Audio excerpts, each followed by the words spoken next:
mensonge, le vol, la diffamation, les calomnies, la sorcellerie, l'incrédulité, l'escroquerie. Il n'y a plus de crainte de l'Éternel. Aujourd'hui, on cherche à être bien dans la vie. Mais on ne veut pas faire ce que Dieu nous demande pour être bien dans la vie. Amen.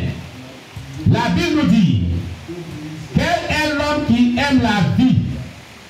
Voilà la question que Dieu te pose ce matin. Dans le verset 13 du psaume 34. Quel est l'être humain qui aime la vie? Qui va dire qu'il n'aime pas la vie sur la terre? Qui n'aime pas la vie? L'opposé de la vie, c'est quoi? C'est la mort, non? N'est-ce pas? Dieu te pose la question ce matin. Quel est l'homme qui aime la vie? Est-ce que tu aimes la vie? Tu ne réponds pas. Celui qui aime la vie n'a qu'à lever les bras. Celui qui aime la mort n'a qu'à lever son bras. L'opposé de la vie, c'est la mort. Hein? Qui aime la mort? Dieu dit, quel est l'homme qui aime la vie? Non seulement cela, qui désire la prolonger pour jouir du bonheur. Donc non seulement, si tu es quelqu'un qui aime la vie, et qui veut que ta vie dure, tu veux avoir la longévité pour avoir le bonheur, lève ton doigt à la voix. Amen. Que le nom de Dieu soit béni. Acclamez Jésus pour vous-même.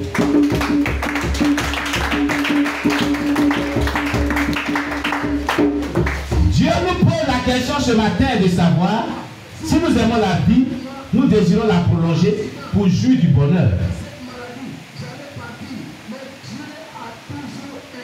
Le but pour lequel on aime la vie, c'est pour être dans le bonheur, pas dans le malheur. C'est pour durer sur la terre. Et après la fin de nos jours, hériter le royaume des cieux. Être avec Jésus dans le royaume des cieux. Et non pas descendre en enfer. Amen. Dieu dit, voici les conditions pour que tu puisses vraiment avoir une vie pleine de bonheur et une vie de longévité.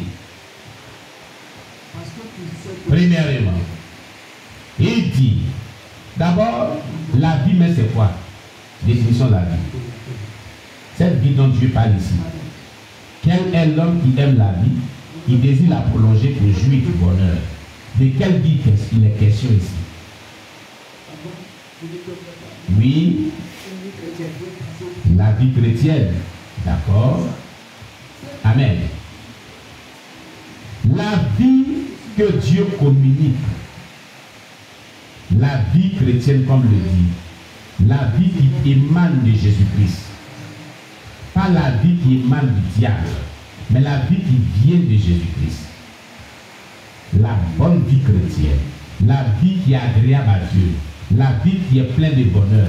La vie chrétienne victorieuse. La vie pleine de bonheur, pleine de bonté, pleine de tout ce qui est vraiment bon, qui émane de Dieu.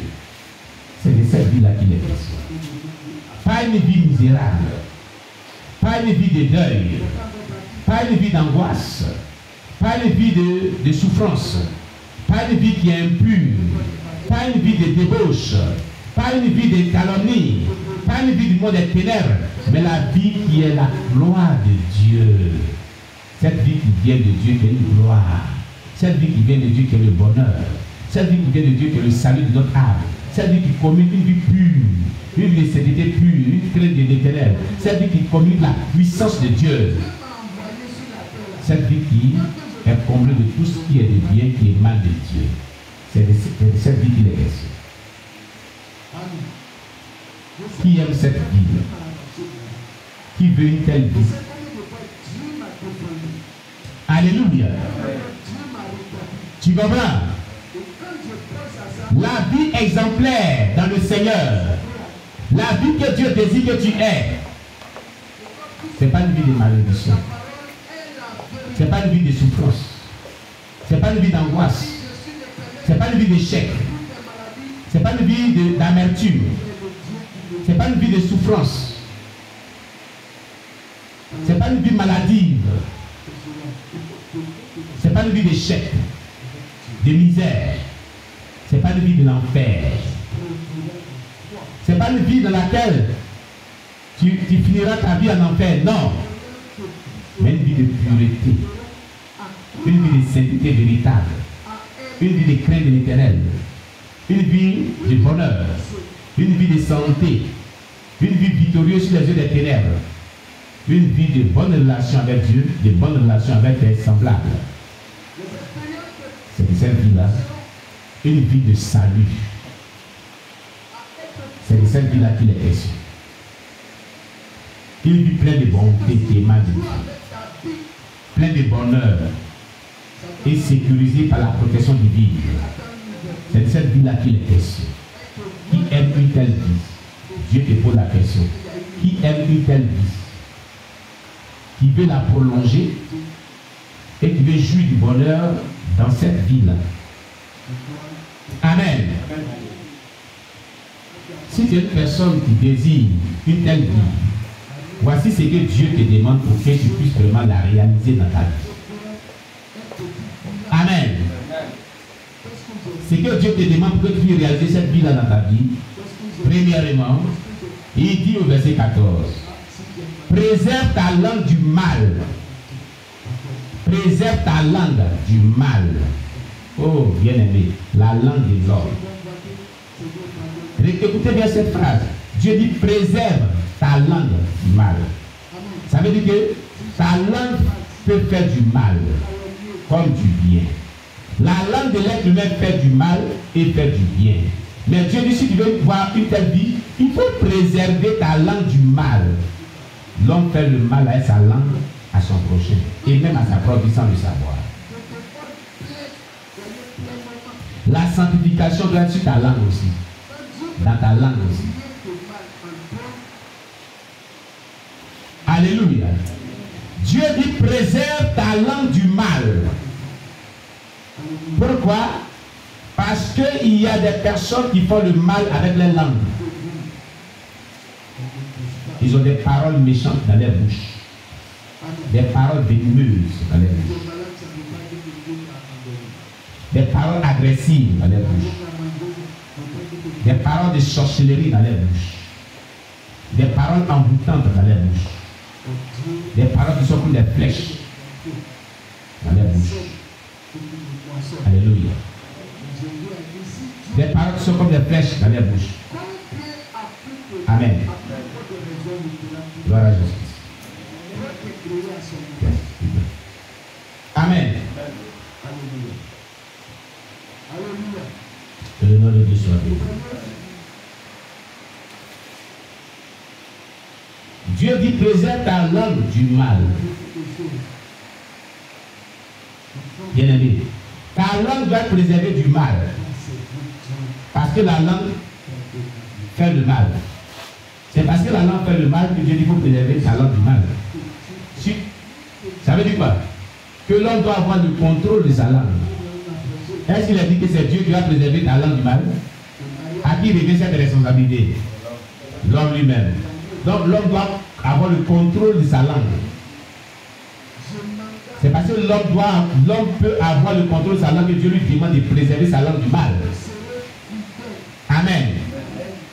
Par la langue, l'homme maudit son prochain. Par la langue, l'homme fait du mal à son prochain. La langue, elle est mauvaise. Elle est bonne, mais elle est mauvaise. Nous devons, je ne dirais pas qu'elle est mauvaise, elle est bonne. Mais c'est l'homme qui en fait mauvais usage comme bon usage. Amen. Sinon, la langue que Dieu a créée, elle est bonne. Elle n'a pas de problème. Alléluia. Est-ce que ta langue ne fait que le mal à tes prochains? Il y a des personnes, les langues là. C'est dans les affaires des gens. C'est quoi? Ta langue fait quoi dans les affaires des gens? On dirait canéton. Les enfants des canards. C'est quoi? C'est toi celui qui a bouche pour parler. Amen. Et ce ne sont pas des bonnes paroles. Si c'était quand même des bonnes paroles, c'était bon.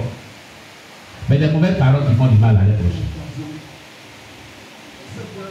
Amen. Préserve ta langue du mal. Si tu veux avoir une bonne vie et tu veux jouir du bonheur, tu veux avoir la longévité. C'est parce que la langue fait le mal que Dieu dit de préserver ta langue du mal. Amen. Deuxième des choses, ou deuxième condition que Dieu voudrait que l'homme applique à sa vie pour bénéficier de cette vie de bonheur.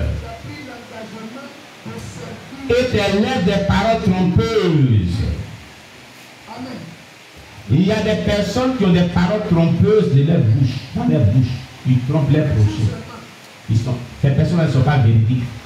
Elles sont dans le mensonge, dans la malhonnêteté, dans la tromperie. Elles ne sont pas intègres. Même dans le dépouillement de la sainteté dans lequel on se trouve, ces personnes sont trompeuses. Ils ne sont pas vrais dans leur langage. Il y a des gens qui ne croient pas Dieu. Qui mentent. Qui ne disent pas la vérité. Qui disent des paroles pour dans le but de tromper les autres. C'est dangereux. Alléluia. Il faut préserver tes lèvres des paroles trompeuses. Ta langue du mal, mais tes lèvres des paroles trompeuses. Si tu veux jouir d'une longévité et d'une vie pleine de bonheur. Amen. Quatrième des choses. Troisième des choses. Éloigne-toi du mal. C'est ça que le problème. Dieu veut que tu t'éloignes du mal. Éloigne-toi du mal. S'éloigner du mal, c'est de haïr le péché sous toutes ses formes. C'est tout. Le péché, c'est le mal. Tout ce que Dieu n'aime pas, là, tout ce qui est mauvais, il ne faut même pas essayer de faire. Il faut haïr cela, c'est tout. Il ne faut même pas s'approcher de cela. Mais aujourd'hui, c'est ce que Dieu n'aime pas que les gens font. Ils font le contraire. Ce que Dieu dit hier, là, c'est ce qu'ils font même. C'est ce qu'ils font. C'est ce qu'ils aiment. Alors que Dieu dit, éloigne-toi du mal. Il ne faut pas t'approcher du mal. Il ne faut pas être là où il y a le mal. Éloigne-toi du mal. Bien-aimé, éloigne-toi du mal. Écoute, éloigne-toi du mal. Le mal détruit l'homme. Le mal va détruire ton avenir. Éloigne-toi du mal. Tout ce qui est mauvais, éloigne-toi de cela. Tu comprends? Alléluia. N'accepte pas de faire le mal à ton prochain. Le mal engendre le mal. Le mal fait naître le mal. Le bien fait naître le bien. Éloigne-toi du mal. Écoute, éloigne-toi de tout ce qui est mauvais. Tout ce qui est péché, tout ce qui est le mal, ne participe jamais à cela. Sinon ta vie sera détruite. Ta vie sera détruite. Si tu penses le mal de ton prochain, tu te détruis toi-même sans le savoir. Si tu fais le mal à ton prochain, tu penses que c'est lui que tu fais du mal, mais tu fais du mal. Parce que tôt ou tard, tu payes sa cache avec Dieu. Tu le payes avec Dieu. La Bible dit, c'est Jésus qui avait dit ces paroles, la mesure que tu prends pour mesurer les autres, là, on te mesurera avec la même mesure. Il te sera fait ce que tu fais à ton prochain. C'est la loi et les prophètes. Ce que tu n'aimerais pas quand tu fais, ne le fais pas aussi dans la vie de ton prochain. Ce sont les propos de Jésus. Donc si tu fais le mal à ton prochain, le mal qui sera fait tôt ou tard. Tu es en train de détruire toi-même. Voilà pourquoi il est bon de s'éloigner du mal comme le déclare la Bible, pour jouir du bonheur et avoir une longévité sur la terre. Amen.